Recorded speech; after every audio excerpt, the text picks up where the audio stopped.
وازم حصاري حفتاو دو بلي او تازه كاميرا شلو ايش صوزلي خانم لي وترابو كاميرا شلو ميلنجين صوزلي 28 وشتكي 28 سيه يتر او بروش حفتاو دو اساسي شنو بو بغال الرقا من لخو امام دروس كرد هاوري عزيزم كاك عمر سركار براي مسار خالد سركار يتر يمل دعاء دانشتو بين جنج وين كلوتم عليجي عندك تو كلام ذيك الذركه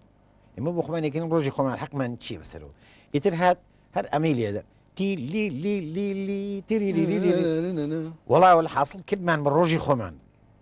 بو بأس بلي خما واه يعني بعرف شتي خوشه يتر يشكت شو لاي ما مسا خالد او هاد بيشيتشي بودانا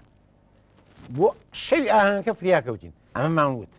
دوای هاتین ولا قلتي في موسيقى سليماني سلم دابش كنيتي جوانترو سوزالي خانم ماود اجاك باجوي كمن سوزالي خانم تاوكر تن هنرمندي كا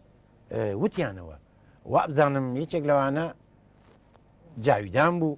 حتى جاويدان اوزو بفارسيش تقول بفارسي وتي بزاناي نزان اجا روجي كا خالد وتي يسقر يعني قناع وقري من تلو بيعود ورقت دزيت